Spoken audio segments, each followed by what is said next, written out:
Hey guys, and welcome to another video in our series seeking to answer some of the questions that will arise out of reading Mark's Gospel. Today we're going to be looking at the question of why Jesus seems so keen that everybody stay quiet about it. Time and time again we read that Jesus did something, that people saw and observed something of Jesus' power and his authority, and he commands them to remain silent.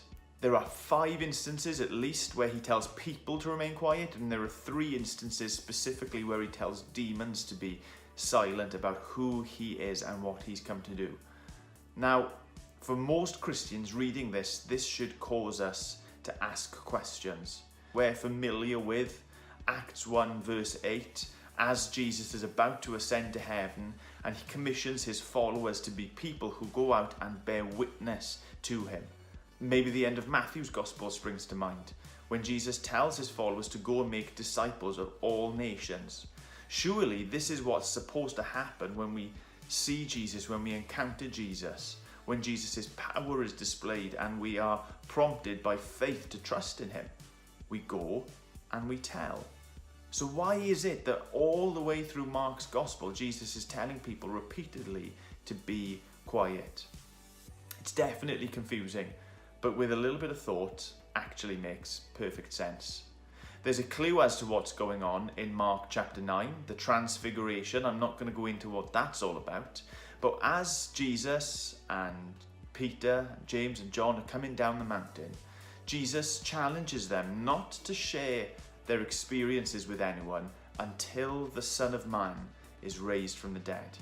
Now that's a clue that something is going to change after Jesus' death and resurrection. Everything has changed by the end of the book. By the time we get to Mark chapter 16, Mary and her band are there at the empty tomb, and we read the instruction that they receive. It isn't an instruction to remain silent anymore. It's an instruction to go and tell. Here's why I think Jesus, throughout the Gospel of Mark, keeps on telling people to stay quiet.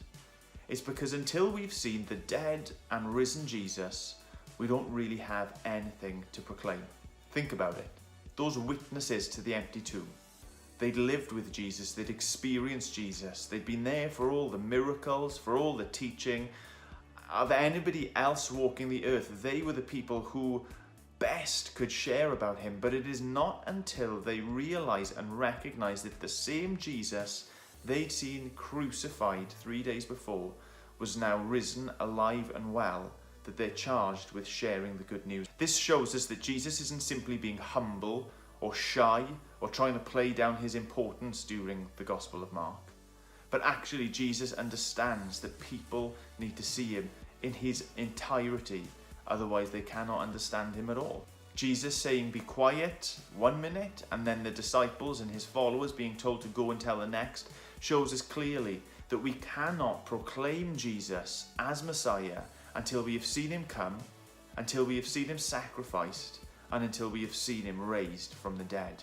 Here's the amazing thing, that once we've seen those aspects, those elements of who Jesus is and what he has done, then that task is given to us. To be witnesses, to go and make disciples, to shout from the rooftops the good news that Jesus is the Messiah. You could put it like this. Jesus first invites us to come and see, to see his nail-scarred hands, to see his pierced side, to see his empty tomb. And when we've seen those things, then we're commissioned to go and to tell.